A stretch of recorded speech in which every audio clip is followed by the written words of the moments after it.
El poder de la esperanza. Secretos del bienestar emocional. En la lectura, el licenciado Alejandro Venegas.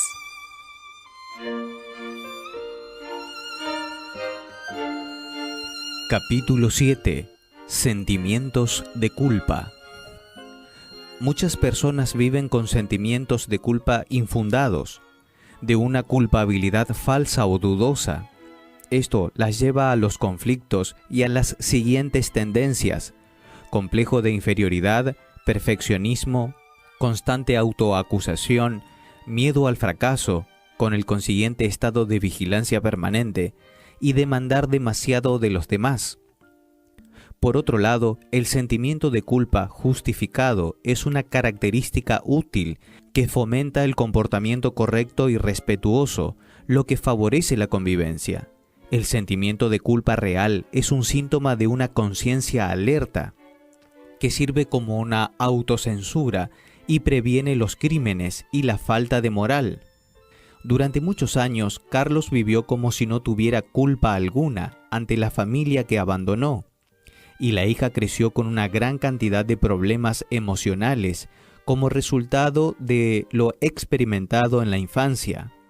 Ahora, al vivir en un hogar de ancianos y ver que la muerte se acercaba, su conciencia finalmente parecía estar despertando.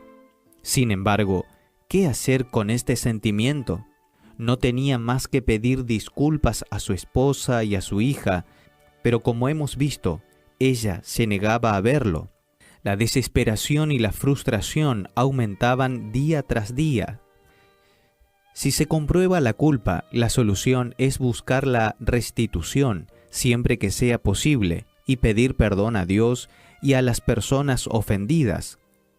La solución consiste en saber que Dios está dispuesto a perdonar incluso el mayor fracaso, incluso los que no son perdonados en el nivel humano. Si sus pecados son como la grana, se pondrán blancos como la nieve. Si son rojos como el carmesí, se pondrán blancos como la lana. Isaías capítulo 1 versículo 18. Para recibir el perdón y la reconciliación de Dios, también debemos perdonar a los demás. Esto ayuda en el proceso de perdonarse a sí mismo, que es el principal objetivo del sentimiento de culpa. En cuanto a la culpa fundada o exagerada, el proceso requiere ciertas actitudes. Entre las principales, podemos mencionar las siguientes: evitar los enfoques excesivamente estrictos. Los entornos familiares o sociales en los que hay autoritarismo e intimidación contribuyen a una conciencia limitada, con el consiguiente riesgo de culpa falsa. Es necesario buscar la eliminación de este tipo de situaciones. Hacer lo que es correcto y descansar en Dios. Tome decisiones y acciones basadas en principios divinos y descanse en cuanto a los resultados y las consecuencias por venir. Sacar lecciones de los errores y los fracasos. Después de pedir perdón a Dios y a las personas afectadas por sus errores y de buscar una reparación, haga del perdón una motivación y un aprendizaje para actuar de manera diferente en el futuro. Abrir el corazón a alguien de mucha confianza. Hablar de sentimientos de culpa con un amigo de confianza ayuda a organizar nuestras propias ideas. En todos los casos, este procedimiento sirve para alivianar y reducir algo la tensión creada por el sentimiento de culpa. Cuando la conciencia se pervierte. La conciencia no siempre nos dicta una sabia regla de conducta. Existen conciencias demasiado estrictas, otras en cambio no tienen límites. Quienes son demasiado estrictos esperan que lo mismo ocurra con los demás, que todo funcione según sus parámetros. Y los que no tienen límites consideran que todo está bien. Por eso, en Proverbios capítulo 16 versículo 25 está escrito: hay camino que el hombre considera bueno, pero que al final resultan caminos de muerte. Por otro lado, es necesario contar con normas externas y trascendentes, principios éticos de valor universal. No en vano el apóstol Pablo advirtió a su discípulo Timoteo con respecto a algunos que, al tener la conciencia cauterizada, ordenarían a los creyentes hacer cosas absurdas. 1 Timoteo capítulo 4 versículos 2 y 3. Las conciencias insensibles son incapaces de servir como una guía de conducta confiable. Saludable en justa medida.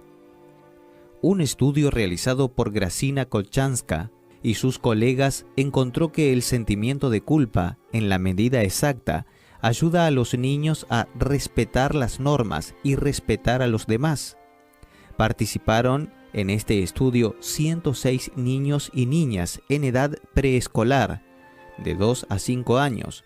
Para comprobar el grado de culpabilidad, los investigadores hicieron que los niños acreditaran que habían echado a perder un objeto muy valioso. Poco después se observó la conducta de cada uno y se pidió la opinión de las madres y los niños. Estos son los resultados más importantes. Las niñas mostraron un mayor sentimiento de culpa que los niños. Los preescolares de familias bien estructuradas manifestaron menores sentimientos de culpa. El nivel de culpabilidad de niños de 2 años mantenía relación con la autonomía moral de los de 5 años. Los niños con sentimientos de culpa violaron menos reglas que quienes sentían culpa. Solo la medida justa de culpabilidad ayuda a prevenir la mala conducta. El perdón del Padre. Una de las parábolas más bellas y conocidas contadas por Jesús es la del Hijo Pródigo, en Lucas capítulo 15, versículos 11 al 32. Esta es la historia de un padre y sus 2 hijos, uno de los cuales, cansado de la vida tranquila en su casa, decidió abandonar todo y buscar la libertad en el mundo exterior. Como si no fuera poco, el dolor que le provocaba a su padre con su actitud rebelde y desgraciada, le pidió su parte de la herencia familiar, algo que los hijos solo reciben cuando sus padres mueren. El padre, respetando la libertad de elección de su hijo, le dio el dinero. El hijo se fue de la casa. Libre de las restricciones paternas, el muchacho empezó a desperdiciar dinero en bebidas, fiestas y promiscuidad. Mientras tuvo recursos, estuvo rodeado de amigos. Sin embargo, el dinero se terminó y el hambre golpeó a la puerta. ¿Qué hacer? Buscó puestos de trabajo y terminó cuidando cerdos, una obra extremadamente humillante para un judío. El joven, que quería ser libre, de repente se encontró esclavo de las circunstancias. El que tenía todo en casa pasó a competir en la alimentación de los cerdos para no morir de hambre. ¿Dónde estaban los amigos, las mujeres, los sonidos de las fiestas? El texto dice que el joven decidió ir a una tierra lejana, símbolo más que apropiado para el pecado, que nos aleja de Dios y de nosotros mismos. Comenzó todo lo que consideró bueno en la vida, alimentó por un tiempo la ilusión de la libertad y la alegría, pero no hay felicidad fuera de Dios, en la tierra lejana. Lo que este joven descubrió es que en el país lejano solamente hay frustración, tristeza, humillación, culpa y vacío. En medio de esta deplorable situación, decidió volver con la intención de ser aceptado por su padre como uno de sus empleados. Este hijo todavía tenía mucho que aprender sobre el hombre a quien había dado la espalda. Sin embargo, a pesar de su conocimiento limitado, sabía que su padre era justo y amante. Y fue esta idea lo que le hizo pensar en volver. Siempre es la bondad de Dios lo que nos guía al arrepentimiento y nos trae a Él. Romanos capítulo 2 versículo 4, Jeremías capítulo 31 versículo 3. Cabizbajo, con las ropas rasgadas y una tonelada de culpa sobre sí mismo, se acercó a la casa. Pero no sorprendió al padre, quien lo vio a la distancia y corrió hacia él. Le dio un abrazo bien fuerte y cubrió su miseria con la capa real. Su padre siempre lo había estado esperando. Él nunca dejó de amarlo. Por lo tanto, recibió como hijo al joven arrepentido sin echarle en cara sus pecados. El pasado estaba olvidado, sus pecados perdonados. Nadie podía decir nada en contra. Satanás vive diciendo la mentira de que el Señor no puede aceptar a los pecadores que regresan a menos que sean lo suficientemente buenos como para poder volver. Si espera hasta que eso ocurra, el pecador nunca iría a Dios. El mensaje central de la parábola es el amor del Padre, que es claramente Dios. Él nos acepta, nos perdona y nos ama, siempre. Este conocimiento marcaría una gran diferencia en la vida de Carlos y cada pecador que vive bajo la pesada nube del sentimiento de culpa. ¿Ha tomado la decisión de volver al Padre? Autoexamen. Existe una estrecha relación entre ciertos comportamientos y el sentimiento de culpa. Las siguientes preguntas representan conductas asociadas con la culpa. Responda con un sí o un no. 1. ¿Usted creció en un ambiente donde había autoritarismo e intimidación? 2. ¿Le resulta muy difícil perdonarse sus errores? 3.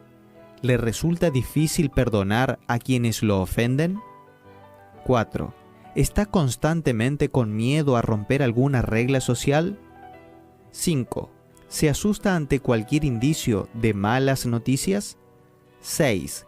¿Siempre siente miedo al pensar en el futuro? 7. ¿Se aborrece cuando algo no le sale perfecto? 8. ¿Se siente demasiado molesto por la falta de puntualidad? 9. ¿A menudo siente complejo de inferioridad? 10. ¿Se disgusta fácilmente consigo mismo y con los demás? 11. ¿Se preocupa excesivamente por la opinión que otros tienen de usted? 12. En su imaginación, Dios siempre es infeliz a causa de sus pecados e imperfecciones. Si su respuesta es sí a más de 3 preguntas, es propenso a la falta de culpa y debe buscar soluciones. Comience con los consejos de este capítulo y si le resulta insuficiente, busque ayuda profesional.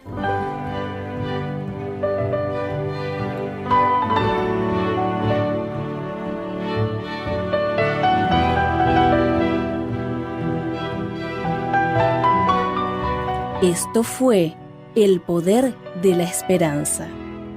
Lectura de Alejandro Venegas, sobre textos de Julián Melgoza y Michelson Borges.